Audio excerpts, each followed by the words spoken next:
నా ఛానల్ని ఎంతగా అభిమానిస్తున్న అందరికీ చాలా థ్యాంక్స్ అండి. అలాగే ఈరోజు మరొక వీడియోతో మేము ముందుకు వస్తున్నాను. ఈరోజు వచ్చేసరికి ఐటీ సెక్టర్ అనమాట. షేర్ మార్కెట్లో ఐటీ సెక్టర్ గురించి డిస్కస్ చేయబోతున్నాను. సో సింప్లీ సేవింగ్కి తిరిగి స్వాగతం. ఇక ఐటీ సెక్టర్ ఇన్డెప్త్గా మాట్లాడుకుంటే మన దేశ జీడిపి ఐటీ సెక్టర్ నుంచి వచ్చే కంట్రిబ్యూషన్ వచ్చేసరికి నియర్లీ 9%. ఫస్ట్ ఇంట్రడక్షన్ ఇస్తానండి సాఫ్ట్వేర్ సెక్టర్ గురించి. మనకి సాఫ్ట్వేర్ సెక్టర్ అనగానే 2 టైప్స్ ఉంటాయండి. ఒకటి ప్రొడక్ట్ బేస్డ్, ఒకటి సెకండ్ది వచ్చేసరికి సర్వీసెస్ బేస్డ్ అండి. ఇన్ జనరల్గా మనకి టీసీఎస్ కానీ, విప్రో కానీ, ఇన్ఫోసిస్ కానీ, హెచ్సిఎల్ కానీ, కాగ్నిజెంట్ కానీ, క్యాప్జెమినీ కానీ ఇవన్నీ కూడా సర్వీసెస్ వైపు ఉన్న కంపెనీస్ అనమాట. సో మన ఇండియాలో బేసిక్గా సర్వీసెస్ సెక్టర్ వైపు ఉండే కంపెనీసే ఎక్కువ, not really on the product side. అయితే ఇక్కడ నేను చిన్న విషయం కూడా తెలుద్దాం అనుకుంటున్నాను అండి ఇదే వీడియోలో. రిట్స్ అని ఎప్పుడైనా మీరు వినకపోతే కనుక రియల్ ఎస్టేట్ ఇన్వెస్ట్మెంట్ ప్లాట్ఫామ్స్ కొన్ని ఉంటాయి. సో వీటి ద్వారా ఏంటంటే మనకి ఫిక్స్డ్గా కొన్ని డివిడెండ్ రూపంలో మనకి సింపుల్గా చెప్తాను చూడండి, ట్రై చేస్తాను. ఇక్కడ నేను రిట్స్ గురించి ఎందుకు డిస్కస్ చేస్తానంటే ఇప్పుడు మనం డిస్కస్ చేసేది ఐటీ సెక్టర్ అనమాట. ఐటీ సెక్టర్లో కూడా ఇలాంటి టీసీఎస్, విప్రో, ఇన్ఫోసిస్ ఇలాంటి కంపెనీస్ అన్నీ కూడా వాటి యొక్క వర్క్ స్పేస్కి ఒక రెంటల్ బేస్లో తీసుకుంటూ ఉంటాయి అనమాట. ఈరోజు సండే కదా, సో ఫండే కిలోమీటర్స్ అని చెప్పి నెట్ఫ్లిక్స్లో మనకి అవైలబుల్ ఉంది. సో ఇది చాలా బాగుంది, నేను చూశాను. మీరు కూడా చూసి ఎంజాయ్ చేయండి.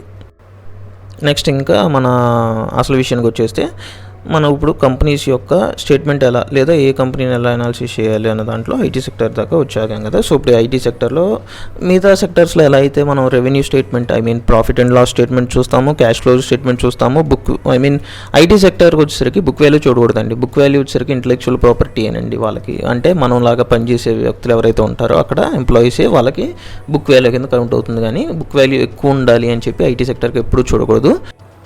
ఇంకా ఇప్పుడు నేను చెప్పబోయే డిఫరెంట్ పార్ట్స్ ఏవైతే ఉంటాయో ఐటీ సెక్టర్ పర్టికులర్గా చూడాల్సినవి, ఫస్ట్ వచ్చేసరికి లోకలైజేషన్ అండి. లోకలైజేషన్ అంటే ఇది చాలా తమాషాగా ఉంటుందండి, జాగ్రత్తగా గమనించండి. మనకి ఏమవుతుందంటే మనకి మెయిన్గా వచ్చేది ఎక్కడి నుంచి, అమెరికా నుంచి మనకు వస్తాయి అనమాట. సో సింపుల్గా చెప్పాలంటే మనకి జాబ్ అవుట్సోర్సింగ్ వస్తుంది, మళ్ళీ మనం మన జాబ్ని అవుట్సోర్సింగ్ చేస్తున్నాం యూఎస్కే. ఇది చాలా తమాషాగా ఉంటుంది. సో ఈ లోకలైజేషన్ గురించి ఎందుకు డిస్కస్ చేస్తున్నామంటే, సో లోకలైజేషన్ ఎంత పెరుగుతుందో కంపెనీ యొక్క డైవర్సిటీ అంత పెరుగుతుంది, దాని నాలెడ్జ్ క్యాపెక్స్ కానీ ఇవన్నీ చాలా పెరుగుతూ ఉంటాయి. సో ఖచ్చితంగా లోకలైజేషన్ని మంచి పాజిటివ్గానే తీసుకోవాలి. సెకండ్ది అట్రిషన్ రేషియో అండి. ఇప్పుడు ఎంప్లాయీస్ ఉన్నారు, ఓకే. అట్రిషన్ రేషియో ఏం చెప్పుద్దంటే మనకి ఎంతమంది ఎంప్లాయీస్ రీటైన్ అవుతున్నారు కంపెనీలో, ఎంతమంది లీవ్ అవుతున్నారు కంపెనీని. సో బేసిక్ ఏంటంటే సాటిస్ఫాక్షన్ ఫ్యాక్టర్ అనమాట. సో మనకి ఏమనుకున్నాం, బుక్ వాల్యూ అనేది ఐటీ సెక్టర్కి ఉండదు. ఎవరైతే ఎంప్లాయీస్ ఉంటారో వాళ్ళే ఇంటలెక్చువల్ ప్రాపర్టీ అనుకున్నాం కదా. సో ఈ ఎవరైతే ఎంప్లాయీస్ ఉన్నారో ఇంటలెక్చువల్ ప్రాపర్టీ ఎంప్లాయీస్ వీళ్ళు వెళ్ళిపోతే మళ్ళీ వాళ్ళని రీప్లేస్ చేయడానికి ఎంత కష్టం. సో ఈ అట్రిషన్ రేషియో అది ఇండికేట్ చేసిద్ది అనమాట. ఎంతమంది లీవ్ అవుతున్నారు, ఎంతమంది సాటిస్ఫైడ్ అయ్యి ఉన్నారు కంపెనీలో అనేది క్లియర్గా మనకు అర్థమయ్యేది అట్రిషన్ రేషియో. ఇది ఖచ్చితంగా కంపెనీ ఇచ్చే స్టేట్మెంట్లో ఉంటుందండి, చూడండి. థర్డ్ది వచ్చేసరికి కాన్స్టాంట్ కరెన్సీ ఎర్నింగ్స్ అండి. యాక్చువల్గా మనకి ప్రతి కంపెనీ కూడా షేర్ మార్కెట్లో లిస్ట్ అయిన ఏ కంపెనీ అయినా సరే దాని యొక్క రిజల్ట్స్ అనౌన్స్ చేసినప్పుడు ఇన్ రూపీస్లోనే అనౌన్స్ చేసిద్ది. ఇక్కడే మనకు మెయిన్ ప్రాబ్లం వస్తుంది అనమాట ఈ అవుట్సోర్సింగ్ కంపెనీస్తో.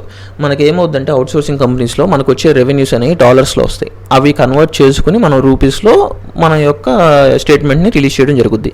అయితే ఇక్కడే వచ్చి ఒక చిన్న చిక్కు ఉందన్నమాట. బేసిక్గా ఏమవుతుందంటే మనకు అందరికీ తెలిసిందే, ప్రతి ఇయర్ పెరిగే కొద్దీ మనకి రూపీ అనేది డిప్రిషియేట్ అవుతూ ఉంది, డాలర్ వాల్యూ పెరుగుతూ ఉంది. అంటే డాలర్ ఎక్కువ వాల్యూడ్ కరెన్సీ అవుతుంది రూపీతో పోలిస్తే. సో అప్పుడు ఏమవుతుందంటే ఆటోమేటిక్గా మన కంపెనీ యొక్క రెవెన్యూస్ పడిపోయినప్పటికీ, అంటే ఫర్ సపోజ్ పోయిన సంవత్సరం మన కంపెనీ ఒక $10 ఏం చేస్తే అప్పుడు మన కరెన్సీ వచ్చేసరికి $1 = 50 రూపీస్ ఉందనుకోండి. అప్పుడు ఏమవుద్దంటే మనకి ఎంత ఏం చేసింది అనుకున్నాం, ఒక $10 ఏం చేసింది అనుకున్నాం. సో $10 × 50 రూపీస్ 500 రూపీస్ మన రెవెన్యూ అయ్యేది.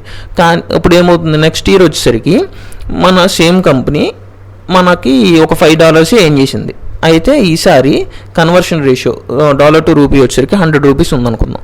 సో ఇప్పుడు ఏమవుతుంది, 5 × 100 500. సో వాళ్ళ రెవెన్యూస్ ఏం లెస్ అవ్వలేదన్నమాట. వాళ్ళు చూపించుకోవడం ఎలా చూపించుకుంటారంటే మన స్టేట్మెంట్లో మా రెవెన్యూస్ ఏం లెస్ అవ్వలేదు అన్నట్టు చూపించుకుంటారు. కానీ అక్కడ జరిగింది ఏంటంటే వాళ్ళ రెవెన్యూస్ డ్రాప్ అయినాయి.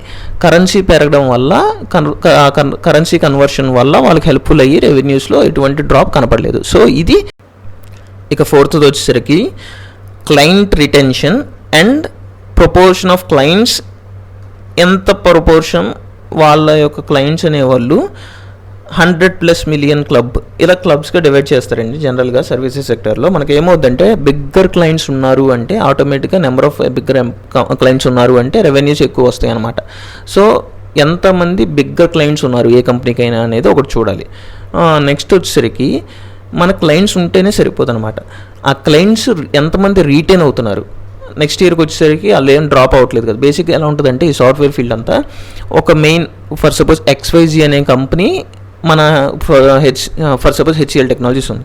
సో HCL టెక్నాలజీస్ XYZ అనే కంపెనీ నుంచి మేజర్ పోర్షన్ వస్తూ ఉంటుంది అనమాట. సో ఏ కంపెనీని తీసుకున్నా మీరు, టాటా కన్సల్టెన్సీ సర్వీస్ అయినా సరే, ఏదైనా సరే, ఒక బిగ్ ప్లేయర్ ఎవరో ఉంటారు కదా మనకి ఇచ్చే అవార్డ్ చేసే కంపెనీ, ఆ అవార్డ్ చేసే కంపెనీ కనుక డ్రాప్ అవ్వకూడదు అనమాట. సో ఇలా ఒక 2-3 కంపెనీస్ ఉంటే ఆ కంపెనీస్ని వాళ్ళు రీటైన్ చేయగలుగుతున్నారా లేదా నెక్స్ట్ ఇయర్కి అనేదే మనకి మెయిన్ కీ రోల్ వస్తుంది అనమాట.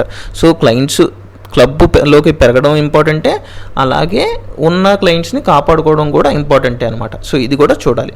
నెక్స్ట్ ఇప్పుడు మనం 4th పాయింట్ అయిపోయింది, 5th పాయింట్లోకి వెళ్తాం అనమాట.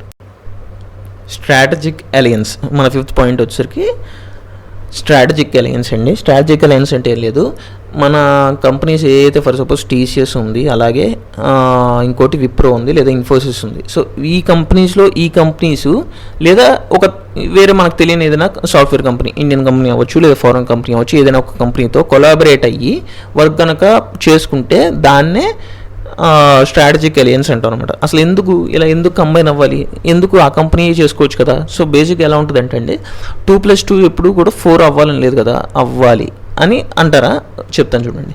ఫర్ సపోజ్ ఒక కంపెనీ X వర్క్ చేయగలదు, Y అనే కంపెనీ కొంత వర్క్ చేయగలదు, ఇంకొంతవరకు. సో ఎప్పుడైతే వీళ్ళిద్దరూ కలవగలుగుతారో, వీళ్ళిద్దరి మధ్యలో ఉన్న నాలెడ్జ్ షేర్ అయ్యి ఎఫెక్ట్ అనేది చాలా అవుట్పుట్ ఇంకా మంచిగా ఉంటుంది. ఒరిజినల్ అవుట్పుట్ 4 అయితే దానికన్నా ఎక్కువ అవుట్పుట్ వస్తుంది అనమాట. సో దీన్నే సినర్జిక్ ఎఫెక్ట్ అంటారు. అండ్ నెక్స్ట్ 6th పాయింట్ వచ్చేసరికి యూటిలైజేషన్ అండి. ఏ కంపెనీ అయినా సరే, కొన్ని కంపెనీలు వాళ్ళ స్టేట్మెంట్లు ఇస్తూ ఉంటే కొన్ని కంపెనీస్ ఇవ్వవు. ఫర్ సపోజ్ విప్రో కానీ ఇన్ఫోసిస్ కానీ వాళ్ళ యొక్క వర్క్ ఫోర్స్ యొక్క యూటిలైజేషన్ పర్సంటేజ్ ఎంత ఉందనేది తెస్తుంది అనమాట. సో వాళ్ళ వర్క్ ఫోర్స్ అనేది ఎంత పర్సంటేజ్ ఎఫిషియన్సీతో వర్క్ చేస్తున్నాయి. So the more efficiency, the more they will get the revenues. అంతే కదా, వర్క్ ఎక్కువ జరుగుతుందని అర్థం. ఇక ఫైనల్గా గైడెన్స్ అండి. ఏ కంపెనీ అయినా సరే దాని యొక్క గైడెన్స్ ఇస్తుంది అనమాట. ఫర్ సపోజ్ నా కంపెనీ వచ్చే ఇయర్లో లేదా వచ్చే క్వార్టర్లో ఇంత గ్రోత్ మేము ఎక్స్పెక్ట్ చేస్తున్నాం, ఇంత రెవెన్యూస్ పెరుగుతాయి అనుకుంటున్నాం, ఈ క్లయింట్ యాడ్ అవుతారు. సో ఇలా ఏదైతే ఒక కంపెనీ గైడెన్స్ ఇస్తుందో దాన్ని ఖచ్చితంగా మనం గమనించాలండి. ఈ గైడెన్స్ ఎప్పుడైనా సరే మనకి ఆ కంపెనీ యొక్క ఫుట్పాత్ ఎటు ఉండొచ్చు అనేది ఒక ఇండికేషన్ అనమాట. కంపెనీయే దాని యొక్క గైడెన్స్ నెగిటివ్గా ఇచ్చిందంటే మనం ఇంకా దాంట్లో ఇన్వెస్ట్ చేసి లాస్ కదా. సో ఎంత కంపెనీ మంచిదైనప్పటికీ దాని గైడెన్స్ బాగుంటేనే షేర్స్లో కొత్త మూమెంట్ ఉంటుంది, పాజిటివ్ మూమెంట్. అది